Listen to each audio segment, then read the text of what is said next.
Peace, peace, peace. This is your international sales and marketing hitman, your humble hip-hop sales coach, Tiger Toledo. And you already know what it is, man. You rocking with the best. You heard? It's not a job, man. It's a lifestyle. You are just one stamp away. I was just one stamp away before leaving a job that I hated. Well, I ain't going to say I hated it because I was working with my buddy. But I knew that I didn't want to do that very long. I was a marketing guy in an engineering firm. No, that wasn't my thing. I wanted to do my own thing, and I was one stamp away. Literally. Like, one stamp away could mean many different things to different people. For me, one stamp away meant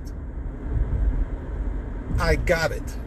I'm making more money per notarization than I'm making all day sitting in this office working on somebody else's dream. It was one stamp that solidified it to me, was like, whoa, I got something here. I can leave my job. Now, I was an independent contractor. I've been an independent contractor for years. I'll be honest with you. There's a different mentality when you are a independent contractor. When you're an independent contractor, you eat what you kill. What up, Bree? I just left the health club, dear. I hope you getting your workout in over there too, doing some kickboxing, something. You gotta be doing something, Bree. You know we gotta stay active because we taking over. We taking over, baby. So there's a difference in mentality with employee and independent contractor. Now, being an employee, you have the security that we all want, right? We all want that security. We don't want to be fighting and scraping and wondering, where our next meal is coming from. Nobody wants that. But in my first official job, my first job was Chuck E. Cheese. That was, I was an employee on there. I was doing my own thing in there too, though. But I always consider Bally Total Fitness being my first official job because I was no longer, my coworkers were no longer young people. My coworkers were, 10, 15 years older than me. They had families, they had kids. They actually had a career. So that was my first real official job, right? And when I started working with Bally's, I wanted to go into sales really, really bad. Now, I was a receptionist. I want you to pay attention to this shift in mentality. At first, I started off as a receptionist. I was a receptionist for about six to 9 months, right? And, of course, they would pay me, every 2 weeks for me to, for my services.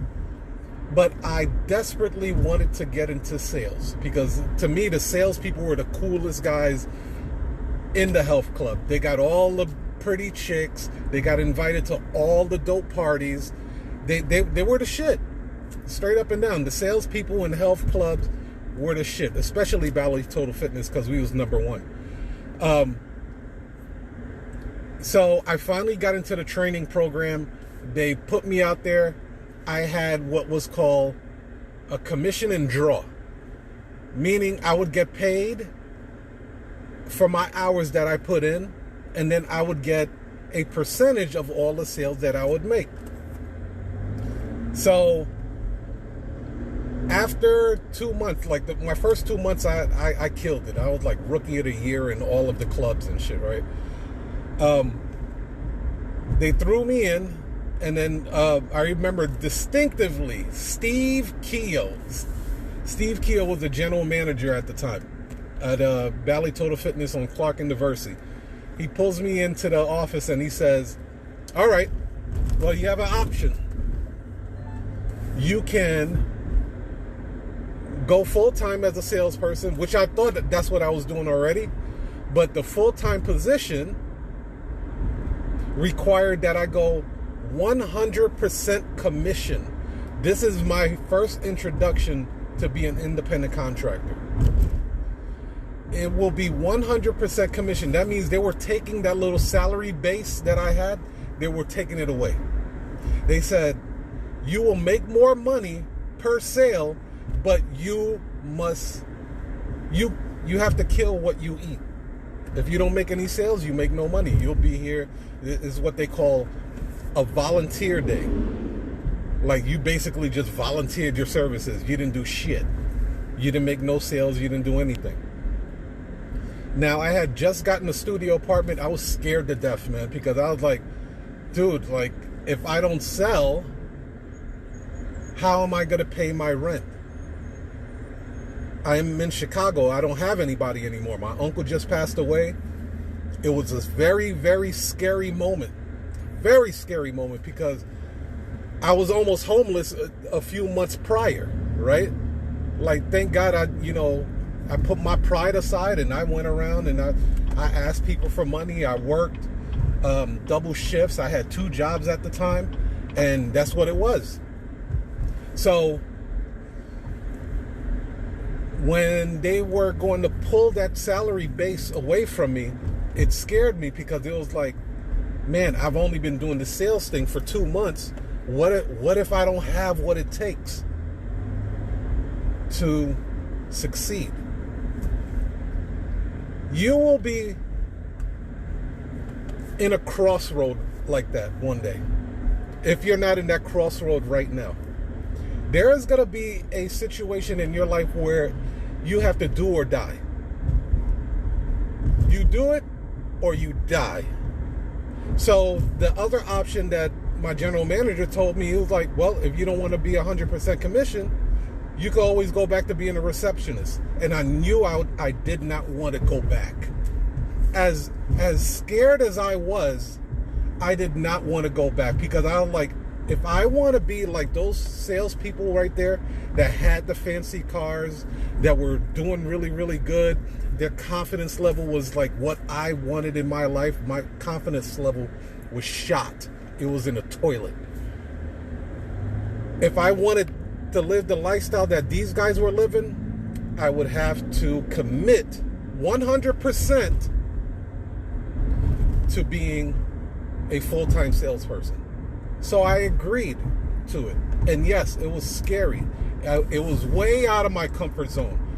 I didn't know what to expect, but let me tell you what I did. And you could do this in any business, and I still do this with all the businesses that I do.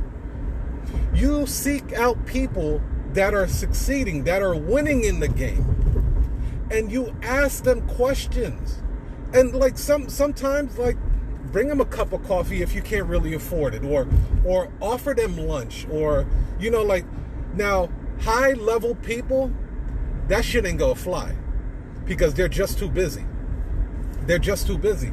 But seek out people. If you're in a job and you want to be the best person in that position, seek out the person that's winning.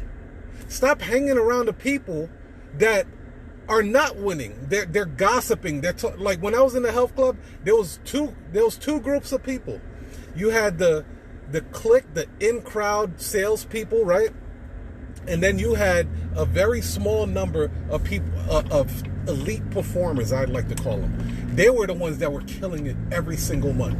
Now, I had a choice. I could go over and spend most of my time hanging out with the in-crowd of the salespeople, but I wouldn't achieve the financial goals that I wanted.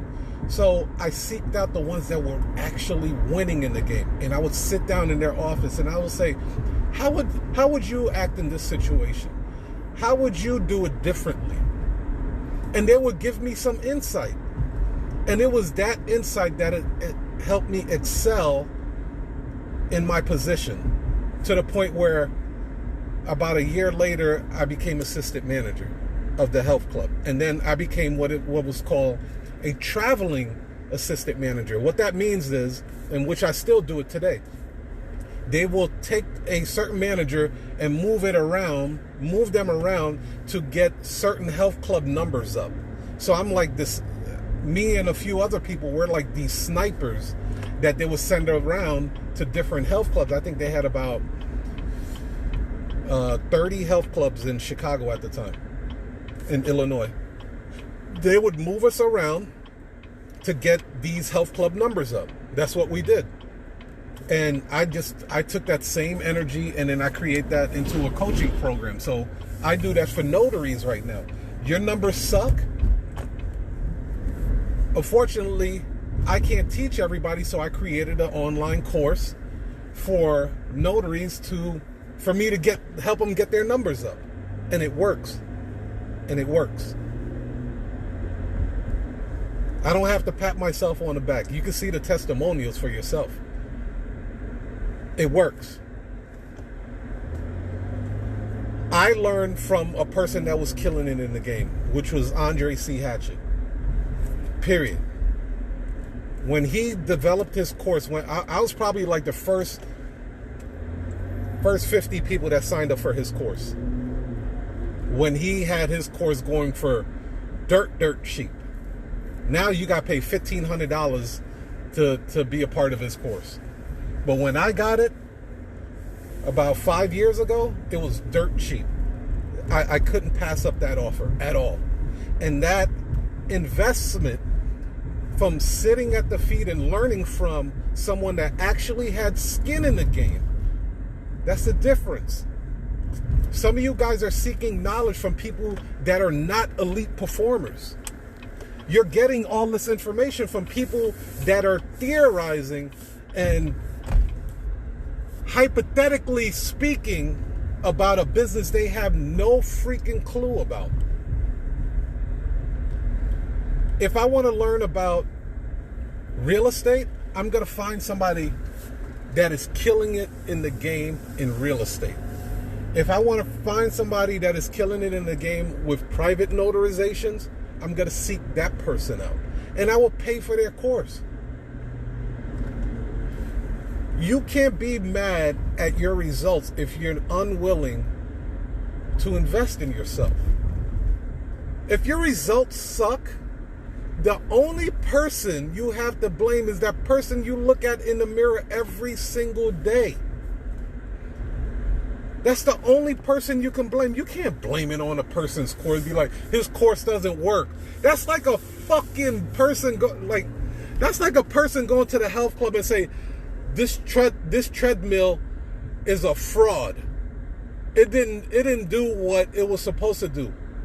Motherfucker, you're supposed to get on the treadmill and use it.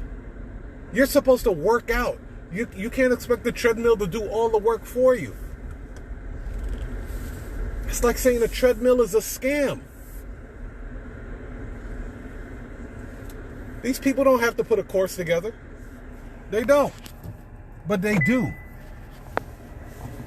And they understand that people that come on courses, all right, like people that come on stuff for free, the likelihood of them succeeding is damn near zero. What teacher or instructor or coach want to be part of a losing team? I know I don't. I don't want to coach and teach somebody that is going to fail. One, that makes me look like a shabby, shitty coach. And my track record will be garbage. So the key is this.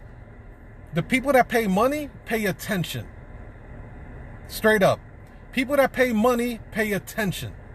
When you invest money into yourself, it makes you want to learn a little bit more.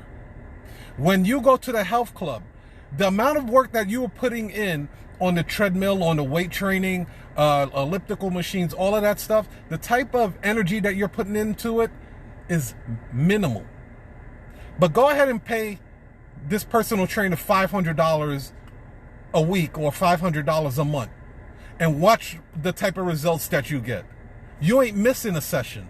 You're going to the gym every single day with bells on, with your workout gloves, with your water bottle, with your